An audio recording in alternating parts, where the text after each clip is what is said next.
Assalamualaikum warahmatullahi wabarakatuh. Balik lagi di channel YouTube Sultan Sanjaya TV. Terima kasih untuk yang sudah nonton video ini. Kalau kalian suka jangan lupa di like, di komen, dan di subscribe. Kali ini saya kedatangan bintang tamu dari Lampung Timur. Wah, Lampung Timur. Kalau orang-orang sana bilangnya gitu ya. Betul.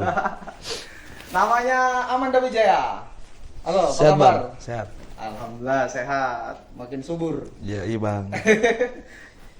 Dulu waktu awal kuliah memang udah segini? Enggak sih bang, dulu awal kuliah itu masih 60 kilo. 60, Kalau sekarang? sekarang udah 93. 93, berarti naiknya 33, Naik ya? 33. Gila, berarti banyak banget ini. Berkahnya lu kuliah di Metro ya? Betul. Ada rencana buat ini nggak? Buat diet, buat apa gitu nggak? Apa lu memang fun aja? Udah pernah bang, jadi dulu itu pengen diet karena memang udah ngap kan. Cuman memang nggak bisa, dan akhirnya hari ini yang penting sehat dah gitu. Sehat, iya benar. Itu nomor satu, yang penting sehat. Ya. Karena orang susah, banyak duit ya, terus dia banyak apa aja yang dia miliki, tapi kalau nggak sehat Kalau nggak itu sehat susah banget. percuma bang. Percuma. Oh ya Tum, denger nih ya. Lo katanya kalau gua stalking di IG lo itu, emang dulu lo pernah jadi kalau bahasa zaman dulu itu, zaman sekarang ini jamet. Lo kan sekarang nih ya kelihatan ganteng, gagah. Abis itu punya jabatan di Kota Metro, di mana jabatan orang nomor 1 ya di wilayah organisasi PMII. Nah lo dulunya emang bener menjadi seorang jamet kalau bahasa sekarang itu, coba. Bener nggak itu? Gimana itu bang? Maksudnya jamet itu gimana itu? Ya kalau gue ngeliat postingan lo ya, dulu itu rambutnya pernah belah miring. Pernah pirang nggak sih dulu itu? Pirang pernah. Pernah pirang ya kan. Abis itu celananya pensil ngetat gitu. Betul. Sabunya sabu yang gede itu tengkorak gitu nggak dulu itu? Pernah sih. SMP bang, SMP. Nah itu maksud gua. Ya. Dulu itu, jadi kan kita kan tinggal di Purbolinggo bang, Lampung Timur itu kan. SMP negeri, SMK itu di Maarif.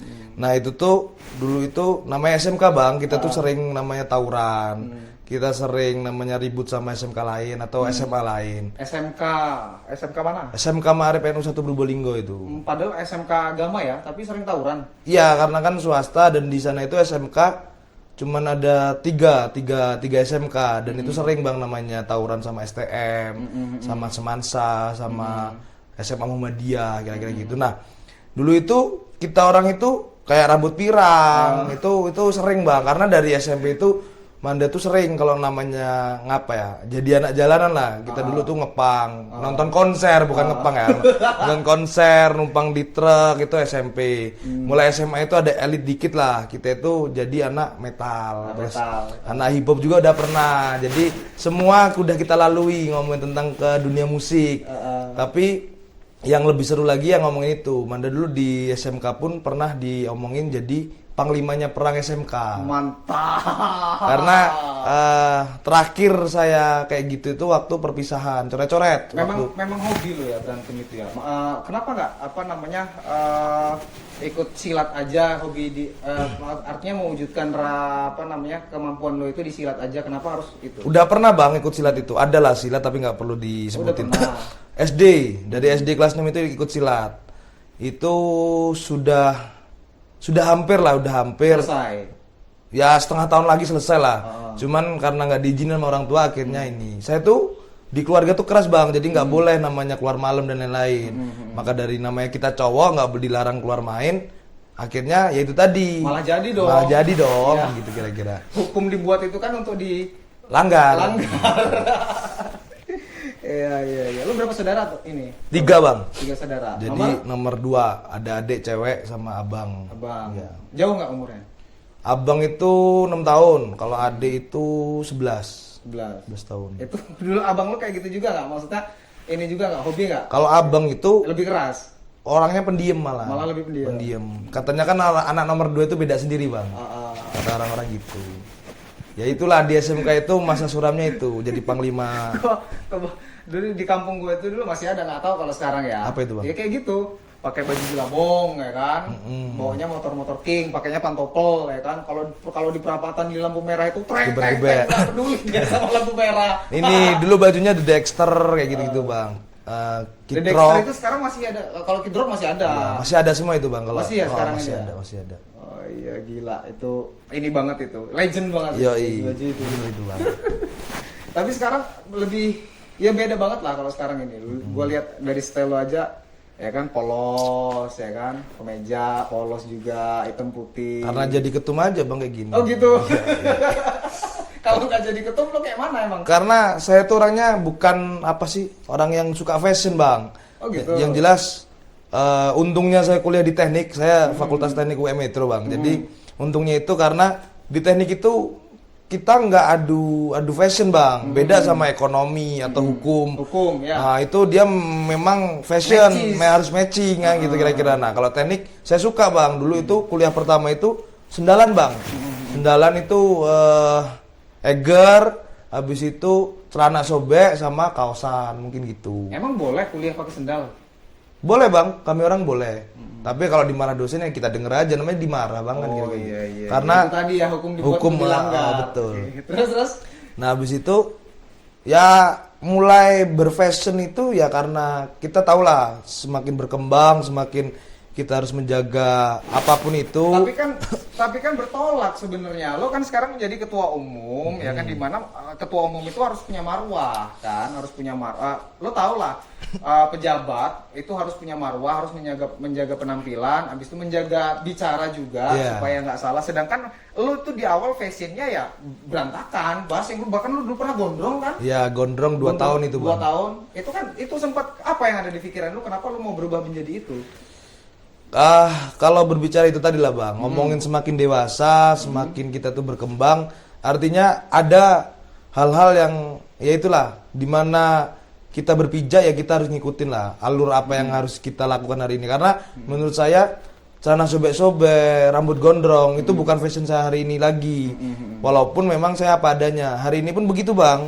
Saya jadi ketua umum pun ya sudah mulailah pakai celana yang benar kan, contohnya kayak gini, pakai kemeja walaupun dalam tetap kaos gitu loh. Bukan fashion saya untuk kayak batik dan lain kira-kira gitu. Cuman alasannya yang jelas ya saya harus ngikutin lah ke depannya itu karena saya juga punya karir.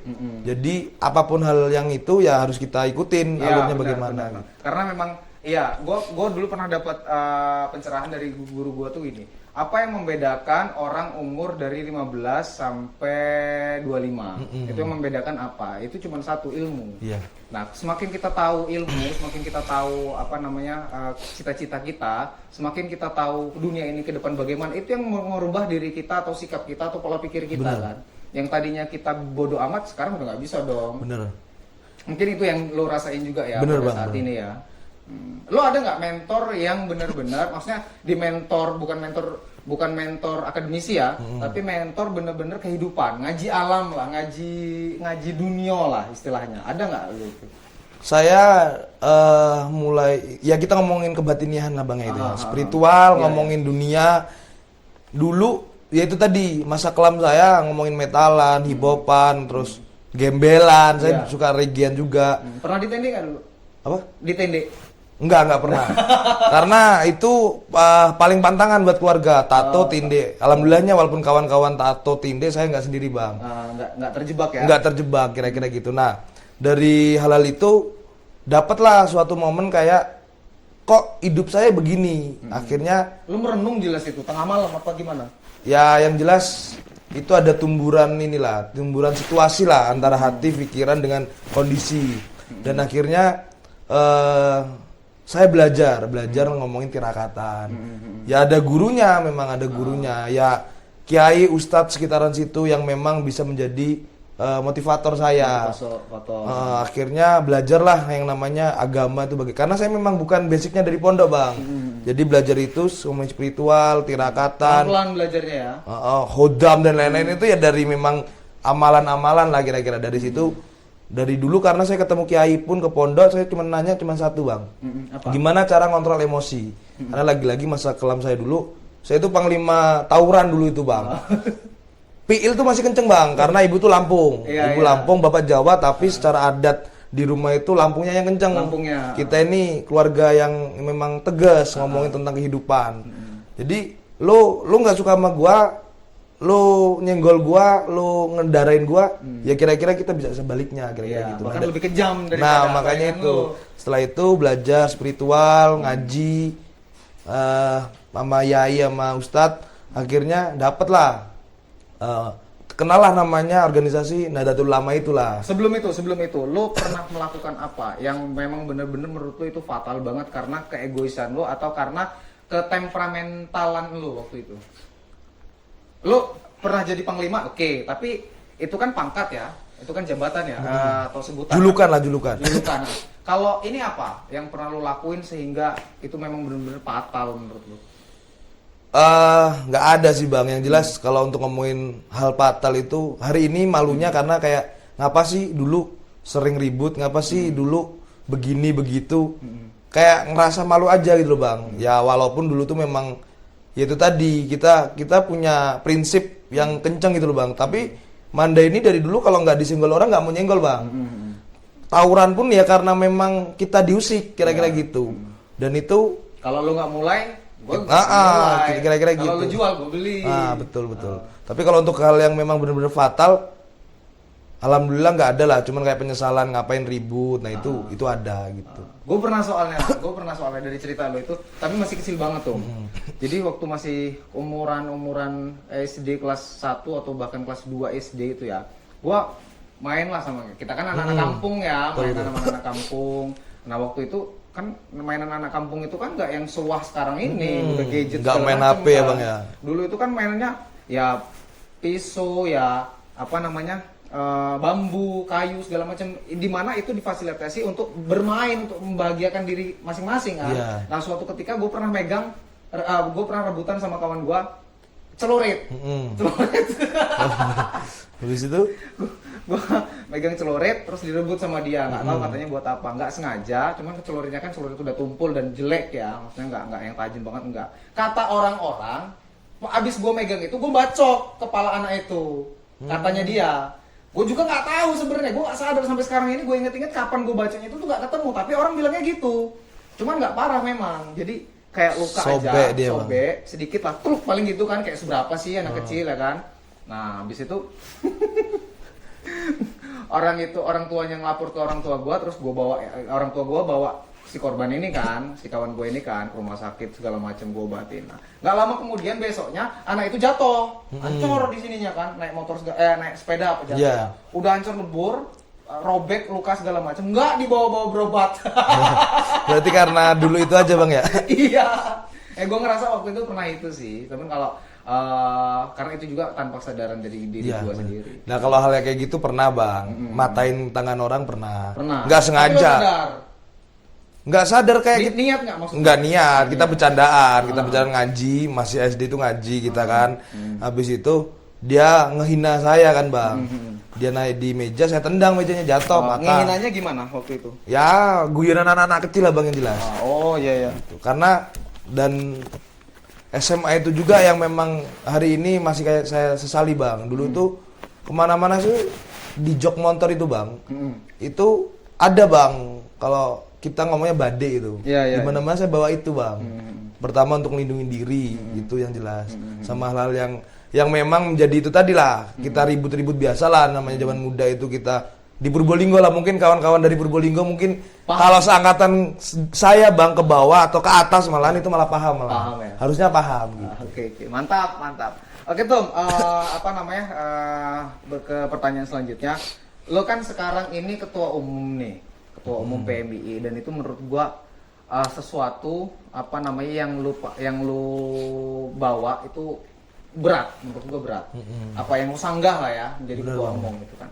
Apalagi basic lo itu kan yang pertama bukan dari pondok pesantren, yang kedua kampus lo ini kampus berbeda dengan kuantitas di Metro ini, anak-anaknya banyaknya kan IAIN ya. Benar. Nah, lo apa ingin melakukan perubahan apa sih sehingga lo bisa menjadi saat ini gitu? Yang jelas ini mungkin cerita agak panjang bang ya. Kita nyeritain kenapa akhirnya saya memutuskan untuk mencalonkan diri sebagai ketua umum.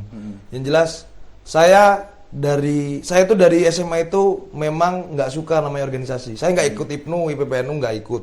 Saya nggak ikut organisasi OSIS ataupun apapun itu. Saya nggak suka dengan hal yang seperti itu. Freedom lah ya, bebas. Sekolah SMK aja bang, itu sebulan itu cuma 4 kali saya masuk. 3 kali saya sendiri, 1 kali sama orang tua. Dan itu paham sekali. senior kita itu Pak Ramadhan, Mas Ramadhan itu tahu karena beliau kepala sekolahnya dulu. Nah, Iya. akhirnya masuklah kuliah, digembleng lah di teknik bang, digembleng di teknik secara mental. Saya tuh orangnya pemalu, tapi kalau masalah ribut suka. Akhirnya digembleng mental di Pemalu teknik. sama cowok aja, apa sama cewek juga? Sama cewek itu nggak berani ngomong bang, ngobrol berdua itu bang. Oh ternyata. Keringetan kita. Kita baru tahu seorang ketua umum PMI Metro ternyata malu ngobrol sama cewek. Iya, karena memang nggak punya mental saya bang kalau ngomongin tentang ngobrol sama cewek gitu di depan mas orang banyak saya nggak berani. Padahal sama gua basing-basing loh padahal lo. Sekarang, kalau dulu kayaknya nggak berani bang, karena saya tuh orangnya tertutup saya dulu orangnya sebenarnya bang, nggak pernah mau cerita-cerita ke orang lain. Terus, Nah setelah lanjut, itu next.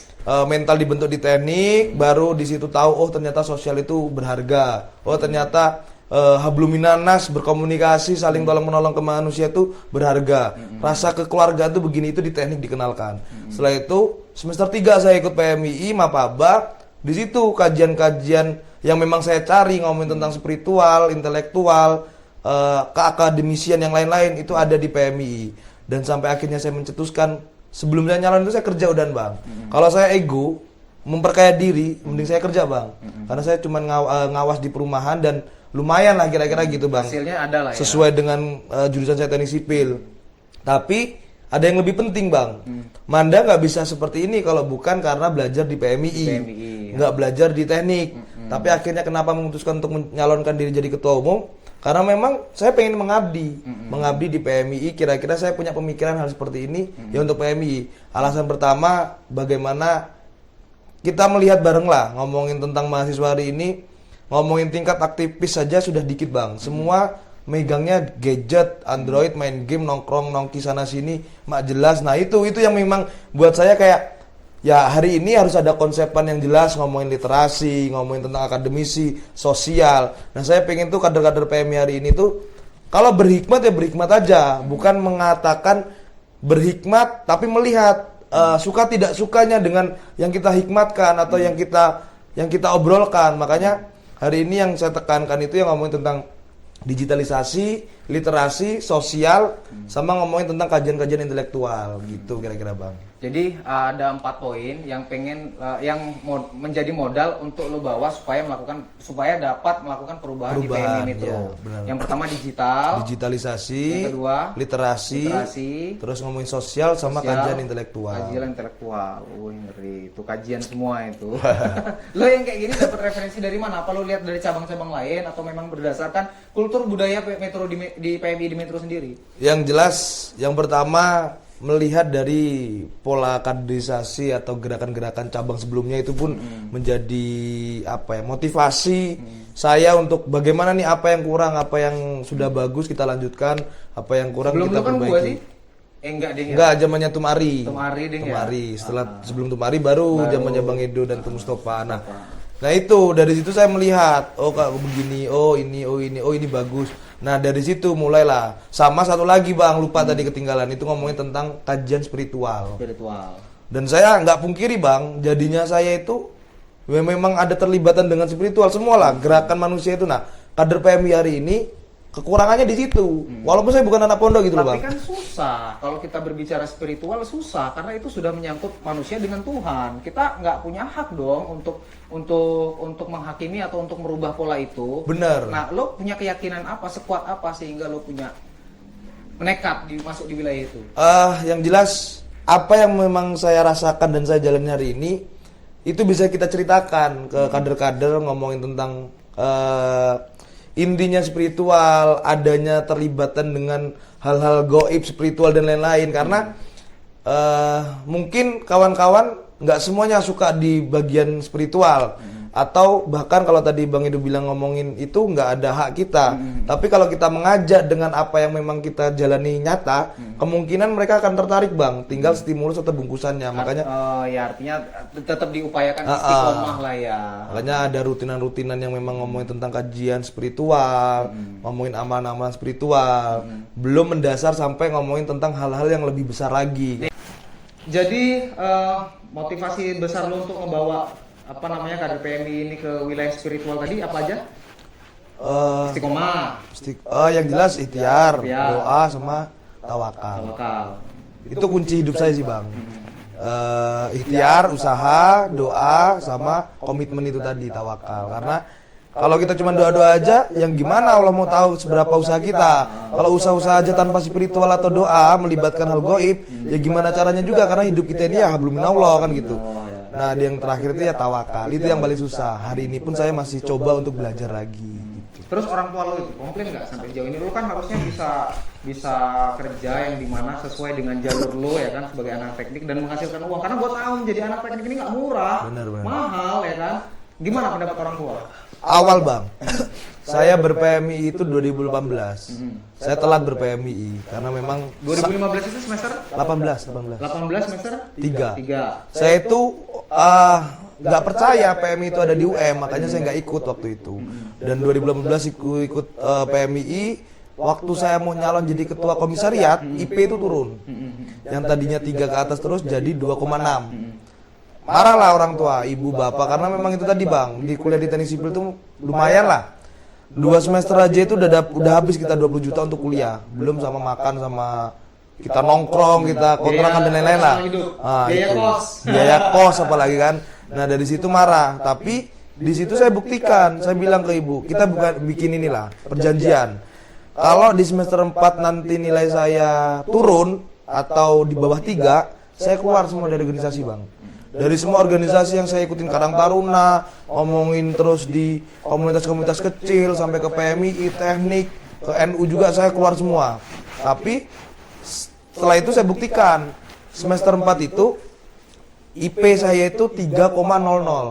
Dan perjanjiannya kalau IP saya 3, ibu bakal ngerestuin. Apapun yang saya lakukan yang penting ndak narkoba, ndak mainan cewek, sama maling. Itu memang pantangan.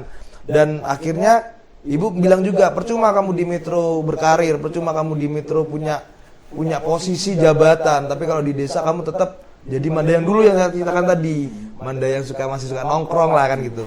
Dan akhirnya saya buat komunitas namanya Pergerakan Mahasiswa Purbolinggo. Kawan-kawan seluruh KP yang ada mahasiswanya di Purbolinggo saya naungin. Saya ngeles SD, teknik sipil ngeles SD bang, matematika.